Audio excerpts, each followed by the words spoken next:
किसान टाइम्स के समस्त दर्शकों को मेरा डॉक्टर शालिनी भोसले का नमस्कार। हम समय समय पर हमारे किसानों के लिए खेती किसानी से जुड़े विभिन्न विषयों पर चर्चा करते हैं, जिसके माध्यम से वे अपने आर्थिक सशक्तिकरण की ओर अग्रसर हो सकते हैं। इसी कड़ी में आज हमारे बीच राजनांदगांव के पशु विकास विभाग की डॉक्टर ममता मेश्राम जी, जो यहाँ पे वेटनरी असिस्टेंट सर्जन के पद पे हैं, वो हमारे बीच उपस्थित हैं। मैडम को तकरीबन 15 साल का पशुधन विकास विभाग में अनुभव है। मैम को 2014 और 15 में छत्तीसगढ़ शासन कृषि एवं जैव प्रौद्योगिकी विभाग से उत्कृष्ट आत्मा सम्मान भी प्राप्त हुआ है। तो आइए आज हम इसी विषय पर चर्चा करते हैं डॉक्टर ममता मेश्राम जी से। मैडम, आपका बहुत बहुत स्वागत है हमारे चैनल में। सभी किसान भाइयों को मेरा नमस्कार। अगर आप कृषि के साथ साथ अगर एक आपके खेत में अगर आप कृषि के साथ साथ एक पोर्शन में आप अगर हरा चारा उगाते हैं तो उसके बहुत सारे फ़ायदे हैं। और जनरली हम देखते हैं कि यहाँ पे जो देसी गाय है 1 किलो 2 किलो से ज़्यादा दूध नहीं देती है। तो उसका बहुत बड़ा कारण है, कितना भी आप नस्ल सुधार कर लें और कितना भी अच्छी आप गाय रख लें, तो आप भी ये समझते हैं कि जब तक आपका पोषण अच्छा नहीं होगा तो दूध उत्पादन भी नहीं बढ़ेगा, पशुओं का वजन भी नहीं बढ़ेगा और बहुत सारे बीमारियों की भी पशु जो है शिकार हो जाते हैं और कई पशुओं की मृत्यु भी हो जाती है। कार्य क्षमता में कमी आती है, फिर रोग प्रतिरोधक क्षमता में कमी आती है और दूध की मात्रा में कई घटकों की कमी रहती है। गर्मी में गाय देर से आएगी, गर्भाधान में देरी होगी, अबॉर्शन जैसी शिकायत हो सकती है। और हरे चारे की जहाँ तक हम बात करें तो हरा चारा हमको एकदम साफ़ सुथरा और पौष्टिक हमको देना चाहिए, दुर्गंध रहित होना चाहिए और अचानक हमको आहार में परिवर्तन नहीं करना चाहिए। नमक देना चाहिए 10 ग्राम प्रति 100 किलो के हिसाब से पशुओं को, और हमको पशुओं को स्वच्छ पानी देना चाहिए। तो अब देखें कि हम चारे के प्रकार क्या हो सकते हैं। जनरली क्या है, किसान भाई जो है ऐसे पशु को चराने भेज देते हैं तो वो समझते हैं कि हमारा पशु हरा चारा खा रहा है बाहर, लेकिन वो एक्चुअल वो हरा चारा नहीं है। एक तरीके से हम लोग कई ऐसी वनस्पतियाँ पशु चर जाता है जिससे कई टॉक्सिक चीज़ें आ जाती है पशुओं के खाने में, तो उससे कई विषाक्त चीज़ें भी जहरीली चीज़ें भी खाने में आ जाती, तो कई सारी परेशानियां पशुओं में होती। तो चारे के प्रकार हम मुख्यतः देखें कि चारे जो है 6 प्रकार के होते हैं। जैसे गैर दलहनी चारे हैं, उसमें ज्वार, मक्का, जई, बाजरा ये सब है। फिर दलहनी चारे बरसीम, रिजगा, लूसन, काउपी। फिर चारागाह की घासें जैसे दूब, अंजन, ये सारी चीज़ें हैं। और वृक्ष और झाड़ियों के रूप में सूबाबुल है, कचनार है, काला सीरस है, दशरथ है।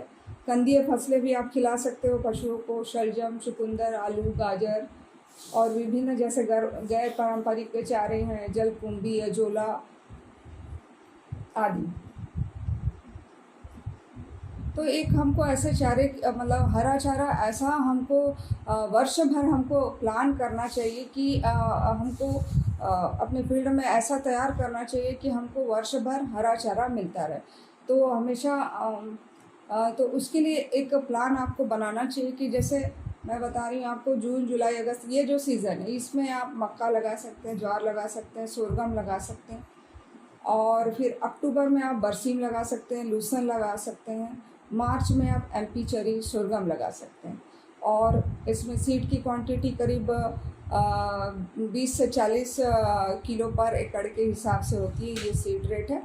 और इसका फॉडर जो है क्विंटल पर एकड़ में 180 से 200 किलो पर क्विंटल एकड़ के हिसाब से इसका प्रोडक्शन होता है। तो इस तरीके से आप मौसम के हिसाब से जो है हरे चारे का चयन आप वर्ष भर करिए। और ये फसल चक्र जैसा होता है कृषि में, वैसे ही एक चारे का भी चक्र होता है। तो वर्ष भर आप प्लान करिए कि आपको कितना आपको चारा चाहिए, आपके पास कितने पशु हैं। और अभी हमारे नेशनल लाइवस्टॉक मिशन योजना के तहत अभी बहुत सारा हरे चारे का बीज आया है। आप लोग सभी से, मेरे किसान भाइयों से मेरा निवेदन है कि पास के पशु चिकित्सालय में जाके आप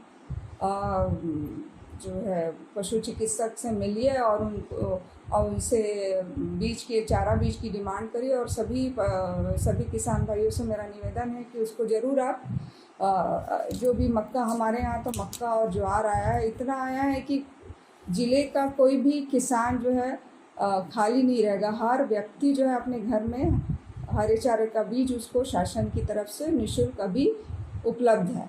काफ़ी सारी चीज़ें हैं।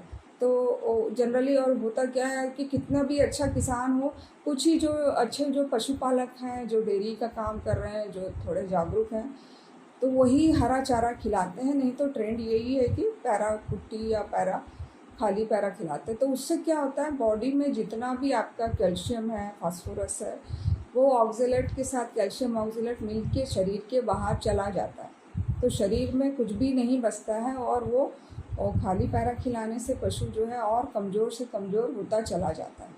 तो शरीर में कैल्शियम ही नहीं बचेगा तो फिर वो पशु का मिल्क प्रोडक्शन भी नहीं बढ़ेगा, उसका स्वास्थ्य भी कम होगा, बीमार भी पड़ेगा। तो ये खाली पैरा खिलाने का जो ट्रेंड है, इसको बंद करिए कि हमको पैरा को उपचारित करके देना। तो हम बात कर रहे थे पैरा यूरिया उपचार की बात कर रहे थे। क्या होता है कि जैसा मैंने आपको बताया कि बहुत सारी टॉक्सिक चीज़ें होती है। तो यूरिया उपचारित करने से क्या होता है, जो कैल्शियम आपका ऑक्जेलेट के साथ मिक्स होकर बाहर जा रहता है, तो वो कैल्शियम जो है बॉडी में ही रहता है। तो और उसकी एक सिंपल सी विधि है कि आप 1 क्विंटल जो पैरा कुट्टी है उसको अच्छे से साफ़ सुथरी ज़मीन में उसको फैलाइए।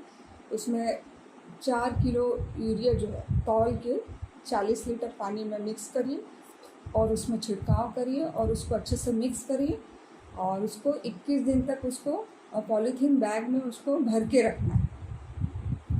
तो भर के रखने से क्या होता है कि उसमें जो है जो कड़ा रहता है, स्वादहीन पैरा मुलायम हो जाता है और पौष्टिक हो जाता है और खाने में भी बहुत सुपाच्य होता है। तो उससे क्या होता है, पशु जो है बहुत अच्छे से उसको खाता है।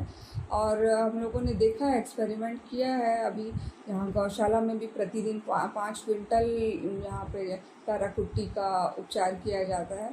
तो कई किसानों को हमने यहाँ बताया, तो डेफिनेटली उनका बॉडी वेट भी बढ़ा है पशु का और मिल्क प्रोडक्शन भी 2 से 3 किलो मिल्क प्रोडक्शन भी बढ़ा है। तो मेरा सभी किसान भाइयों से निवेदन है कि इसको ज़रूर आप अपने घर में करिए और 21 दिन बाद आप खोलेंगे और थोड़ा सा सुखाइए। और इसमें बिल्कुल ऐसा कोई वो नहीं है कि यूरिया टॉक्सिक होता है, अबॉर्शन हो जाता है, विषाक्त है, ऐसा कुछ भी नहीं। पशुओं को जब भी आपको सूखा चारा खिलाना है तो आपको उसको हमेशा कुट्टी करके और क्या कहते हैं उसमें उपचारित पैरा यूरिया से जो है उसको उपचारित करेंगे। उसी के बाद उसको आप पशुओं को देंगे तो डेफिनेटली पशुओं का वजन भी बढ़ेगा और उसका मिल्क प्रोडक्शन भी बढ़ेगा। और कई जैसे छोटे छोटे काफ हैं आपके, है ना, 4-6 महीने बाद, तो आप देखेंगे उनको भी आप खिलाने का एकदम ट्रेंड डालेंगे तो उसमें भी आप देखेंगे कि वज़न जो है पशु का एकदम बढ़ता है और स्वास्थ्य भी अच्छा रहता है। एक और हरे चारे की पद्धति है जिन किसानों के पास अगर जगह की कमी है और खेती नहीं है और पानी की भी कमी है, तो उसमें एक और विधि है कि हाइड्रोपोनिक्स विधि है। तो उसमें बिना आप मिट्टी के आप जो है चारा उगा सकते हैं। तो इसके लाभ हम देखें तो इसमें क्या है, भूमि की आवश्यकता नहीं होती है, इसमें लागत कम होती है और जो हमको अंकुरित चारा मिलता है बहुत ही हाईली न्यूट्रिशियस होता है। इसमें पानी कम लगता है, साल भर हमको हरा चारा इसमें उपलब्ध हो सकता है। ओमेगा 3 फैटी एसिड है जो कि पशुओं के विकास के लिए बहुत ही आवश्यक है और एंजाइम एक्टिविटी इसमें देखें तो बढ़ जाती है और पाचन में भी आसानी होती है। प्रेग्नेंट पशुओं में प्रजनन क्षमता जो है बढ़ती है, भूख ज़्यादा लगती है। तो ये सारे फ़ायदे हाइड्रोपोनिक्स के फ़ायदे हैं। तो अगली जो कड़ी हो मक्के का बीज ही हमने लिया था, तो और भी दूसरे बीज ओट्स वगैरह में भी ये हो सकता है। तो मक्के के बीज को हम क्या करते हैं, बहुत ही अच्छी क्वालिटी का मक्का बीज लेते हैं, उसको एक रात पानी में भिगा के रखते हैं, फिर एक रात उसको बोरे में रखते हैं, फिर उसको जो हाइड्रोपोनिक्स यूनिट रहती है उसको हम लोग घर के बाहर उसमें फॉगर सिस्टम वगैरह सब लगा रहता है, तो हर मिनट उसमें वो फॉगर चलता है। तो इस तरीके से उसकी सिंचाई होती है और उसको ट्रे में रखा जाता है जो बीजों को, तो उसको फिर वो 7 दिनों तक 1 बाई 1 करके उसको 7 दिन बाद हम निकालते हैं। तो 1 किलो मक्के से हमको 7 किलो अंकुरित हरा चारा मिलता है। तो ये हाईली न्यूट्रिशियस है। एक और हरे चारे के बारे में कई किसान भाई जानते भी होंगे कि हाइब्रिड नेपियर जो चारा है वो शासन की तरफ से निःशुल्क सभी किसान भाइयों को वितरित किया जाता है कई वर्षों से। तो इसको भी आप अपने जो है खेत के एक पार्ट में ज़रूर लगाइए। और ये बहुत ही अच्छा बहुवर्षीय चारा है। इसमें सारी पौष्टिक चीज़ें, मिनरल्स, विटामिन्स, कार्बोहाइड्रेट, सारी चीज़ें इसमें उपस्थित हैं। और 7 से 8 फीट तक की इसकी ऊंचाई होती है। और एक बार लगाएंगे तो 5 साल तक आपको देखना नहीं पड़ेगा, आपको 5 सालों तक हरा चारा मिलता रहेगा।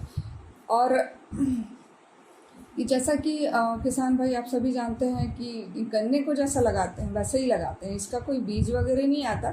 इसकी रूट्स जो है ना, इसको प्रदाय की जाती है। और 1 एकड़ में 7 से 8 हज़ार रूट्स इसकी लगाई जाती है।